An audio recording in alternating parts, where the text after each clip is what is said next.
You're listening to the Whole Hog Football Podcast, sponsored by Landers Toyota of Northwest Arkansas. Every Monday through Friday during the Razorbacks football training camp, bringing you the latest news, position analysis, and more. Here's your hosts, Matt Jones and Scotty Bordelon.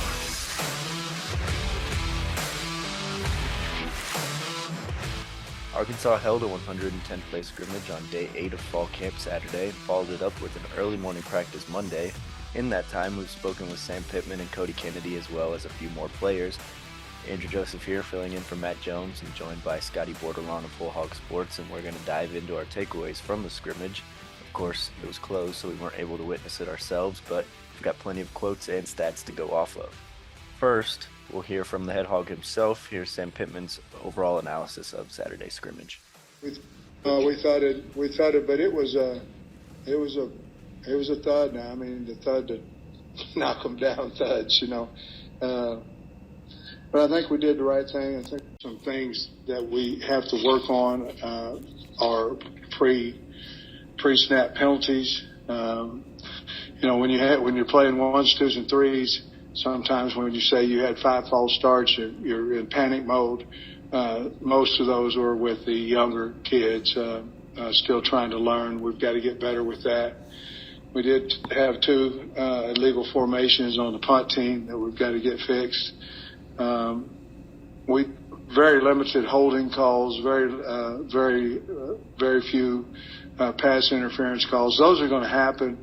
But I thought we were good both in those 2 categories. But you know, we kicked the ball off a couple times out of bounds, and so there were, in my opinion, there was 9 penalties that we had that were just us, not we leave it to official and go, well, was that holding? Was it not?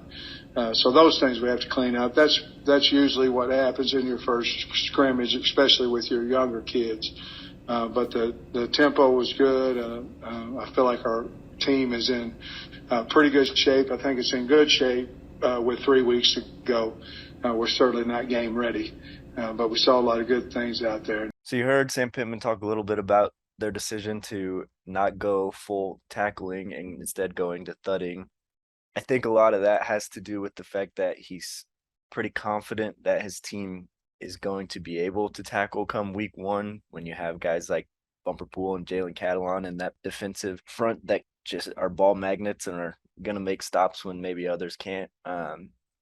But week 1 against Cincinnati is not a game that you can afford to be sloppy and have missed tackles. So I'm wondering what are your thoughts on that?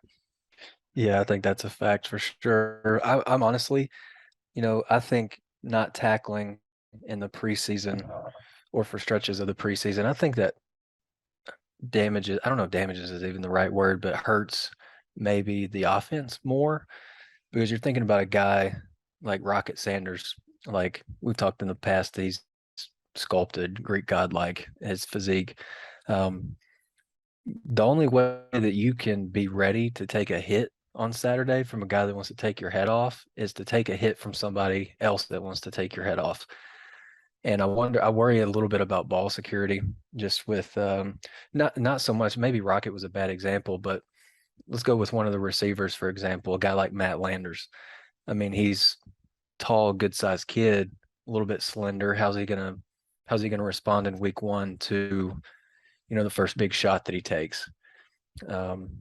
Does he catch the pass, get hit? Does he fumble the ball? That could be an early momentum changer in a game. I mean, that's just a hypothetical, but that's kind of where my mind goes. I honestly think, too, with that, I think the defense is – I'm not real worried about the defense not tackling at this point in camp. I think they're going to get some good tackling days in, because I don't think you can go an entire camp without doing that and have players legitimately going like 6 or 7 months without actually taking a guy to the ground.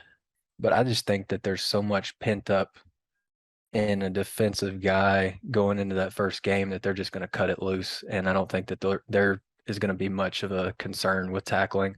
I think all the guys at various position groups, I think they're solid enough tacklers, sound enough tacklers. Like, I'm not worried about the defensive, not really worried about the defensive line. Definitely not concerned about linebacker. That the second level with the linebackers, that's a spot that you feel really good about Bumper and Drew Sanders being able to not only chase guys down, but put them on the ground. And then your A1 headhunter at safety, Jalen Catalon, he's not going to have an issue taking guys out either.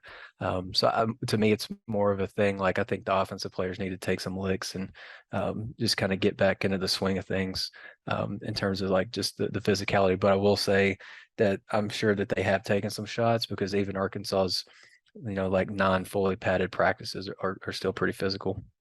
At the end of our last podcast, we talked about what we were most eager to see from the scrimmage, or hear about from the scrimmage, I guess. And I think the pass rush was something we were both really looking forward to hearing about. And I think we may be finally getting some answers there. And Sam Pittman said, I think Drew Sanders had 2 or 3 sacks on the day. He said Jashad Stewart's playing the best out of all the DNs. And they really like Terry Hampton on the D-line as well. So it seems like there are some guys emerging there that are finally going to give them a pass rush that maybe they didn't have in the past. Yeah, that's really good to see. I think that's, me and you both said that you want to hear a little bit about some kind of a pass rush that Arkansas is getting, or at least some other names along the defensive line starting to emerge a little bit. And I think in the last week, if Terry Hampton hasn't emerged, then I'm not up to date on what the fall camp football lingo is, because like he's been mentioned like 2 or 3 times as a guy that's got some good built-in leverage. And I thought Cody Kennedy had a really interesting thought on Terry Hampton today when he got asked about Terry, and Cody was like, I've never had to block or, go up against an SEC defensive lineman snap after snap. Like he obviously sees that Terry is very strong through his hands. I think that was the way that Cody put it. But he just kind of is like, when he wants an opinion on a defensive guy, he just goes straight to the guys that have to block those other guys.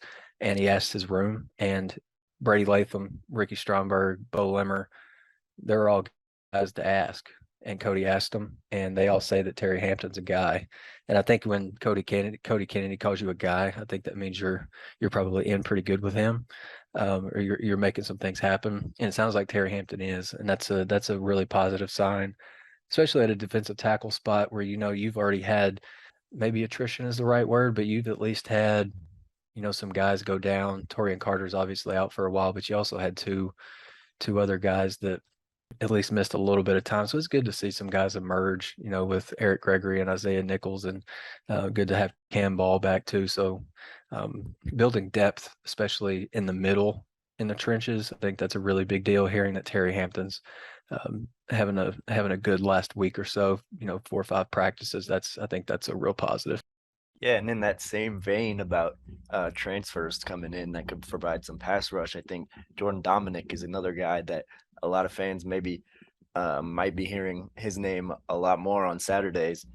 Jordan Dominic seems to have turned it around these last few days of camp, going from the lowest of lows to the highest of highs. And I think this quote from Sam Pittman encapsulates that pretty well. Jordan Dominic not Jordan Dominic. He messed it up. Jordan Dominic, he had a great last 3 or 4 days. He just didn't know how to practice like we like to practice, and I actually put it up in front of the team and said, since 1902, this is the worst D-line rep I've ever seen. Told him I went back in the archives from 1902 of every high school, every college. That was bad, but he got the hint, and, man, he came on. So we heard many defensive players getting into the backfield during the scrimmage, which doesn't sound great for the offensive line, but then you realize that you're playing the 1s, 2s, and 3s, so there's got to be some mix-ups occasionally. But for the most part, that first-string offensive line full of returners, and then Luke Jones, the one guy that wasn't a starter last year, that first-string offensive line has the potential, I think, to be one of the top in the conference this year. Yeah, I think it's a veteran group of guys that I think they're Cody Kennedy's guys. Like I mentioned, when Cody was talking to his guys about Terry Hampton, and they said that Terry Hampton's a guy. I think Cody really likes his bunch, and he's got a lot of returning snaps, not just starts but snaps, and those guys can. I feel like several of those guys, like if needed, could play at various positions on the line too. I think Cody said on Monday that one of the two starting guards has also been getting some reps at center too, just in case, something were to happen to Ricky Stromberg. You got to be able to have a guy that can snap the ball. Like that's other than quarterback, is the only guy on the field that's going to touch that football on every snap. So you better be sure that you got a lot of trust in that guy. And I think Cody Kennedy said that you've got to be, or maybe it was Michael Scher said, the guys that I send out on the field, I've got to be able to trust them with my life. Because if those guys don't go out there and perform, then it's going to be me that's without a job. The kids might lose their scholarship too, but Michael Scher is going to be out of job. I think it's the same way with Cody Kennedy. Like, he trusts his guys wholeheartedly, and that group of 5 that he sends out there on Saturdays is going to be the group that he trusts his life with. I do think that there's some interesting depth on the team, because obviously you got Tykees Crawford, who's, he started camp on the right side of the line at tackle, playing a little bit of guard. And honestly, I think, if something were to happen to Luke Jones, God forbid, I think Tykees is that asset that is versatile enough to, put him at a really, really valuable position, which is, that guy would be responsible for KJ's blind side. And you got to be able to have your quarterback too. That's the other guy that touches the ball. He's pretty important. But the offensive line is pretty good as of right now. And, that's like a position that I feel like I'm least concerned with at this point. In going into camp, it was more about receiver. You've seen some receivers starting to emerge, and the offensive line's just kind of been steady Eddie, I feel like, this whole time. Because I feel like you've got answers for just about every scenario. Whether a guy gets injured, you just, maybe a guy's out for some various reason. I feel like you've got answers to all your questions and scenarios there. Yeah, and we just got done talking to Cody Kennedy today. He's a guy in his second season with Arkansas, so there's some familiarity there. But I wanted to talk about the whole staff as a whole, retaining both coordinators, having Jimmy Smith back as well. How much do you think that continuity helps the players and the development? Yeah, I think it's really big, especially like when you're going into a camp. You don't have to do as much teaching. I don't feel like there's a position coach that's having to basically like introduce himself to his guys. And one example of that would be Dominic Bowman or Deke Adams, but they were both here in the spring. So it's not like, they're obviously getting their feet wet for the first time at Arkansas in a fall camp, but the introductions are with the players to the coaches instead of the coaches to the players. And they're not having to, in a way, sell themselves to get guys to buy into exactly what they want. I just think that expedites like the development of each position group when, like Jimmy Smith, he's just having to maybe for a split second reiterate what they went over in spring drills in fall camp, and then everybody just kind of takes off running. I don't think you can put a price on that. Obviously, you're teaching the details, but you can be a little bit more big picture view. You're not having a new coach just trying to just get his position group guys to buy in. I think that's a really big deal, and I think that's something that it's super valuable on Saturdays too, because there's already, I think, trust within the players. Yeah, and I think we talked about Cody Kennedy in an earlier podcast, and I think I might have mentioned that Arkansas seems to have a special assistant coach in him, and he's one that has bright things ahead for him. And talking with him today, I think he really appreciates the foundation at Arkansas and where he's at. Here's what he had to say about his position and the current staff in place in Arkansas. I'm just very thankful to be in the position I'm in, man. I wake up every day, I walk into the office. Coach Pittman's at the head hog office down there, one of the best, the best O-line coach in the game. I walk 2 more doors down. You got Barry Odom, who's one of the top coordinators in the game, and you got Kendall Browse on my side of the office there. It's just like what Coach Odom throws at us, I don't have a call left to install. So you heard Cody Kennedy mention that he doesn't have another call to install because Barry Odom's defense has just thrown the kitchen sink at him already. And I'm assuming that would bode well for that week 1 opener against Cincinnati, where you're going to get everything they've got. Yeah, week 1 top 25 matchup. That's not the week that either team's going to be super vanilla. I wouldn't imagine, because if you get too vanilla, there's a chance for you to get smacked in the mouth pretty quick. And it would absolutely stun me if Cincinnati came out and just played their base and did nothing exotic whatsoever. And so I think Barry, being the defensive mind that he is, with some of the unique defensive pieces that he has, throwing different things at Arkansas's front, that's Barry's going to get them. Barry is going to get the offensive line prepared like in a hurry. I would imagine that they've probably seen, more things than they might in game one. And then in game two, it's going to come right at them again, because that's SEC team, out for trying to stack conference games on conference wins. You got to really be on your game. And I think that's where, a guy like Barry Odom, who's got so much experience, can he can make Arkansas's offense better just by the different things that he's throwing at them to get them prepared for. It may look a little bit different, obviously, because coaches teach different things different ways, but I think they'll be prepared for just about everything. I don't think there's a guy in college football that may be more appreciative that the NCAA extended that COVID year to all the athletes than Barry Odom, because he got Grant Morgan and Hayden Henry back, and I think they proved to be an invaluable piece of that defense last year. And not only just last year, but they laid the foundation for this year with Bumper Pool taking kind of their role in the leadership. Yeah, and Bumper is kind of the holdover from that group that was so productive last year, and he actually led them, in tackles with 125, which sounds crazy.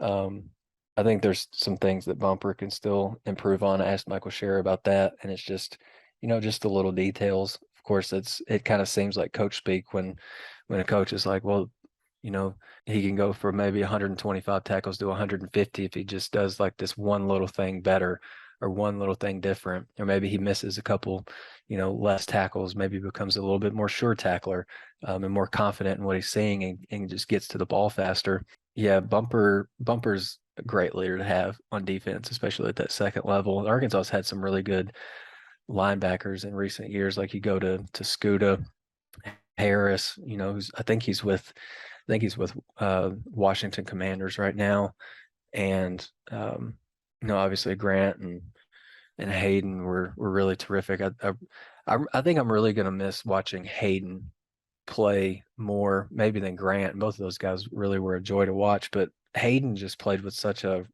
recklessness. Like he was sometimes when he would run into a ball carrier, it was like seeing a car crash live. And I haven't seen many of those in my life, but whenever I went to Razorback Stadium on Saturdays and watched Hayden Henry play, I felt like I saw like 3 or 4 every Saturday. And I think that's really hard to replace, just the kind of I'll break my neck if I have to type attitude just to go make a play happen. That's pretty rare. And just I remember Sam Pittman, I think his first year here, he just called Hayden an old school throwback player, just tapes up his fingers and wears like no-show socks, and he's not into all the fashion and arm sleeves and wristbands and stuff. He's just like, he just wants to go hit somebody.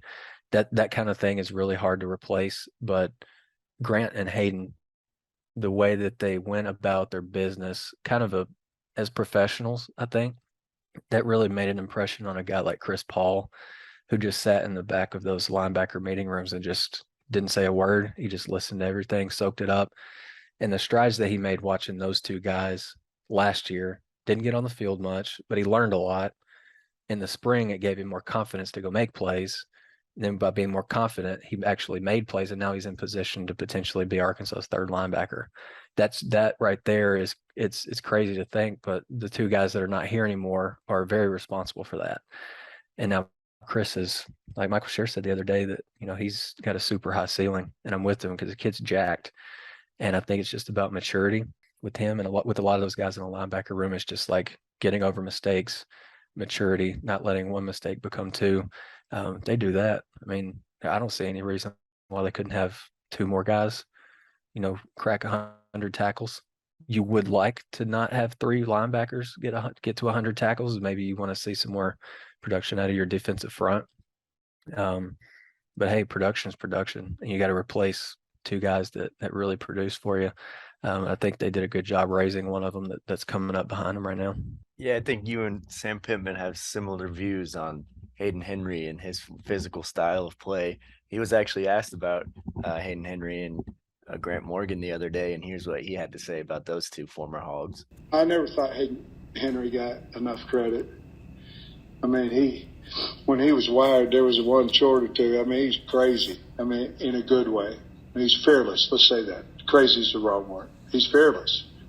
4th and 1, he's going to go in there and somebody's getting hit, him or somebody. I mean, he was at practice yesterday.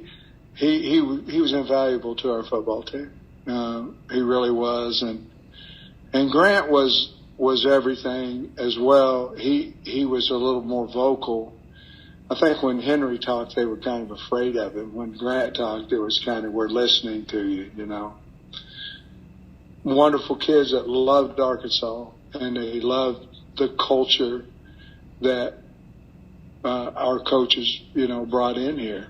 And they'll be forever, you know, we'll be indebted to them because and then they recruited, you know, they're recruiters as well. So, yeah, they're really good players and better people.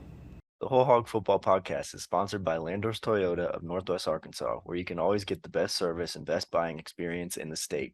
LandersToyotaNWA.com. For all your automotive needs, shop Landers Toyota NWA in Rogers, where we guarantee you the best buying experience and best service after the sale in Arkansas. Landers Toyota NWA in Rogers. WholeHogSports.com has the largest, most experienced staff of reporters covering sports in Arkansas. Football, basketball, baseball, recruiting, and more. You'll find it at WholeHogSports.com. The website includes up-to-minute news, daily commentaries, and award-winning photography from the staffs of Hogs Illustrated and the Democrat Gazette. For subscriptions, call 1-800-757-6277. That's 1-800-757-6277. Or visit us online today. WholeHogSports.com. Want more coverage of your home team? Download the Whole Hog Sports Video on Demand app. Check out the Fan Zone and get up-to-the-minute videos, podcasts, and features on football, basketball, baseball, recruiting, and more. Search for Whole Hog Sports on Apple TV, Roku, and Amazon Fire at home. And take it with you on the go by downloading it for your mobile device in your app store. The Whole Hog Sports Video on Demand app. Get it today. Welcome back to the Whole Hog Football Podcast. On the topic of the future linebacker core, I think that Jordan Crook is a guy that they might be getting more out of than they initially expected. He seems to be flashing and making plays in camp, and his name comes up quite a bit, and I think Michael Shearer even said he's going to play a lot of ball, so there will not be a red shirt for him in the future. He's gonna see some meaningful snaps this season. I really think so. And, you know, if maybe he's not the guy that jumps into Michael Shearer's, maybe, I don't know that he wanted to call it a 3-man rotation at linebacker, but I would imagine that there's going to be, it's kind of like Eric Musselman. You know, he finds a number that he really likes and he kind of sticks to it because he knows that he can trust those guys. Like, he's not going to potentially just throw out a wild card out there just to give a guy snaps and then it go poorly. And then you'll have that as a regret later. So maybe it's a 3-man rotation. Maybe it's 4 at times. I think you should probably have 4, maybe 5 guys ready, just because linebackers are really physically taxing position, obviously. You know, Grant and Hayden were 2 of the tougher guys that Arkansas football has had on the defensive side in a long time, and those guys just kind of stayed banged up. Like, they played through it as best they could, but they were still banged up. And limited in some ways. I just think Jordan Crook is a guy that can crack that rotation. I think he's just really committed to, just kind of like Chris Paul with Hayden and with Hayden and Grant. I think he's just really committed to learning and soaking up as much as he can. And then you look at him, and then you're like, of course this dude's going to play. And if he's not maybe in that 4 linebacker rotation, which I would kind of think that he is right now, probably him or Jackson Woodard, I think he's definitely going to find his way on the field, maybe in terms of special teams. Like, you can create a lot of value for yourself on special teams. And I think special teams a lot too is about just getting your most committed guys, but maybe guys who are on the fringes of getting really super significant snaps. And so they can go full bore that way and create a lot of value for themselves and produce. And then that can in turn, if you show your commitment and, show how reliable you can be on special teams, I think that, that goes a long way with your position group coach. Maybe if the guy that is in front of you at your position group, if you're producing on special teams and he's just kind of waiting to get on the field because the other two guys in front of him maybe are producing, maybe that offers you a chance to slide into his position. So yeah, you can create a lot of value for yourself on special teams. I think Jordan Crook will play a little bit at linebacker, but I definitely think he'll find himself on special teams. I think he's too good of a player, too physical. And I think he's just too athletically gifted to just be, taking up space on the sideline. You mentioned Jackson Woodard, and he's a former walk-on. I think Michael Shearer said he's still adjusting to his new frame with all the weight that he put on, because he came in pretty light and he gained a lot of weight, and he wasn't moving around as fast as he was before he had gained all the weight. And so Shearer told him he needed to lose some weight, maybe cut back and lose some of that size to find that counterbalance between size and speed where he would be more efficient. And then Manny Powell is a guy that Shearer said also, the trainer said he needed to add body fat because he's like 6'3", 240, and the guy's still recovering from that knee injury. But those are two guys that have some potential if they get their bodies in the right shape to be difference makers on the team. And I think when you have as many guys in that linebacker room that are at least bringing something to the table and capable of making a difference, it's a good problem to have, because they're not all going to play, but you know that you've got the competition bringing the best out of all of them, and that those top three guys, if it's a 3-man rotation, or those top 4, are going to be at their absolute peak. But I'll tell you one thing, I'm not saying I'm an athlete in any way, shape, or form, but if I had a knee injury, my body fat percentage would double in the time that it took me to recover from that knee injury. And how Manny Powell is like, what did they say? He was like under 7% body fat. I would have added 7% body fat at a minimum while I was getting over that knee injury. But I think he's so committed to his strength and conditioning that it kind of blows me away, because you look at him, and I think I compared him on an earlier podcast, when Rocket came in last year, just the way that he looked physically. I think Manny Powell is like the defensive version of that. Like, he literally has thighs for arms. I mean, he's ripped, and he seems like he's moving around really well on that knee. I know he's kind of wearing a bulky brace, and I'm sure he's probably ready to burn that thing and never see it again. But obviously provides stability for him, and gives him probably a lot of comfort in a way, just being out on the field and cutting and moving and being as agile as he wants to be. Manny is another guy that I think in the future, if he sticks it out here and continues to do the things that the coaches are saying he's doing right now, I think he could be really, really good, because he is committed, and I think he's had a lot of adversity in his life. Like Michael Shearer kind of hinted at that. There's obviously, you can get online and read a little bit about, how he ended up at Fayetteville High School in the first place. I believe he moved from Ohio. Pretty sought after kid out of high school too, and then he had that injury, which was pretty unfortunate at Fayetteville High. He was gonna do a lot of damage in the conference that Fayetteville plays in. I think a lot of the teams that were on Fayetteville's schedule last year are probably pretty glad they didn't have to see him, to be real honest. Just with his situation and what he's gone through, he's probably hits the field with, a lot of pent up frustration, and just kind of motivated to better his situation. But I think he'd be one of the next great linebackers here if he stays patient and committed. Yeah, I think he's kind of a guy that's flown under the radar to this point, and a lot of that has to do with the knee injury keeping him off the field and out of the spotlight. But even when he moved to Fayetteville High School right across the street here, he wasn't the star of that team. The crown jewel was Isaiah Satania. And I remember at the Fayetteville signing day, it was open to the public and it was full, and the cafeteria was flooded with all these people taking pictures and everything. And I think they had Caden Turner, another linebacker that signed to Indiana. So it was the three of them all set up in the gym or the cafeteria.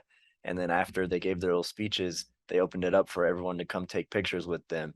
And everybody crowded around the Isaiah Satania's table. And Manny Powell actually had time to go up, leave the table, and walk and go talk to his family by himself. Because, I mean, nobody was taking pictures with them. And I mean, I'm not saying that like nobody knows about him, but I'm saying that he maybe is fine with being slept on for a little bit to this point.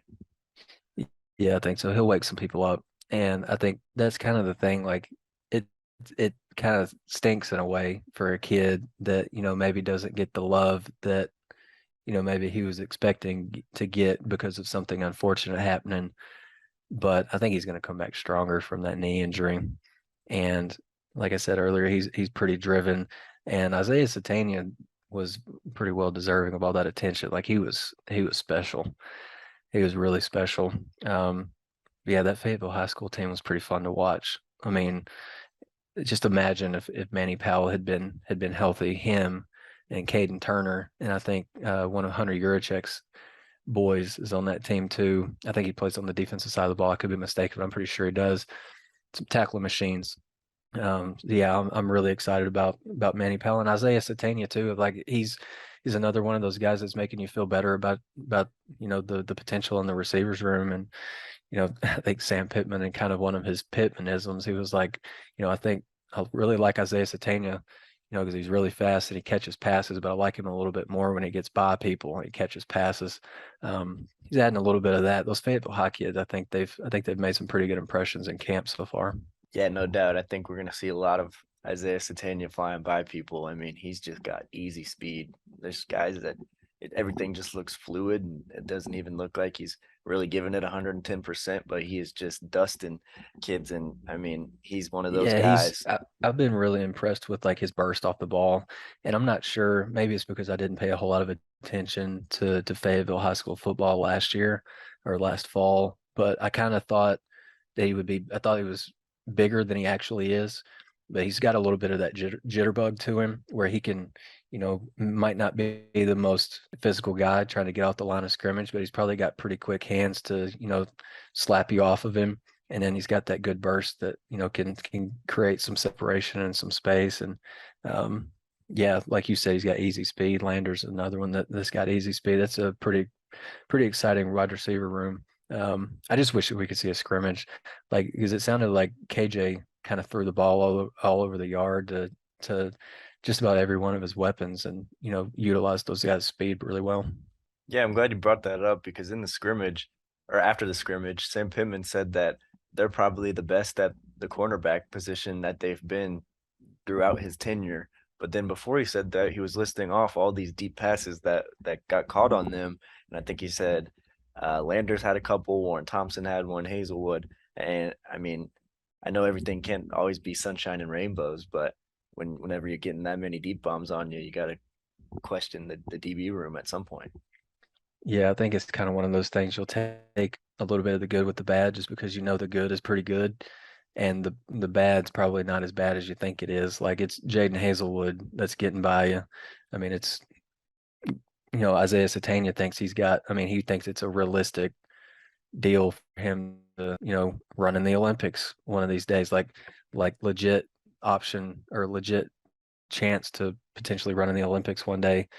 I mean, I think Arkansas is going to be fine at corner. They're going to be really well tested by the time week one gets here, just because I think Arkansas's receivers group I think that's the position group of camp, honestly, to this point, because you came in with so many questions. Like, really at the start of camp, it was like, is Hazelwood a number one? And now you're like, I think Arkansas could potentially have 2 or 3 number ones, just based on what we've heard through camp so far. So you got to take a little bit of the good with the bad. I'm sure the defensive backs, sure they did make some plays, but KJ, to his credit, he's gotten really good throwing the ball down the field his last couple of years. So just another talent that you're playing. You got to go against it in practice. It's just going to make you a lot better. I think the wide receiver room is probably the position that's overgone the most change, or has had the most drastic transformation throughout this offseason, just bringing in so many new guys and developing some of the guys that were lower on the depth chart last year. Here's what Sam Pittman had to say about the wide receiver room and the progress they've made. Hazelwood didn't bring to that room in the spring what he's bringing to it now. Part of that, I'm sure he's uncomfortable. He doesn't know the guys. But then you take him and you take Matt Landers, and then whatever happened with 84, Warren, whatever's happened with him has been a wonderful thing. And it may be these two older guys, along with Keytron, and then now I think you're piecing in Satagna. And I like our young kids too.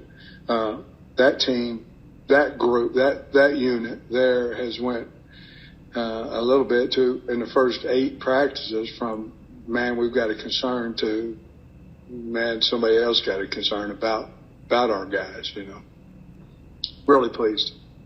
I think there's no doubt that the Arkansas offense has some potential for explosivity with all the speed and the burners that they've got, not to mention the potent rushing attack. We'll be back with another Whole Hog Football Podcast tomorrow after another practice viewing and a press conference with defensive line coach Deke Adams, along with a couple of defensive linemen. For Scotty Bordelon, I'm Andrew Joseph. Go to Whole Hog Sports for our latest Razorback coverage, and we'll see you tomorrow on the Whole Hog Football Podcast. The proceeding has been a production of WholeHogSports.com. Look for our latest podcasts on Apple, Spotify, or your favorite podcast store. And visit us anytime at WholeHogSports.com for the latest news and commentary.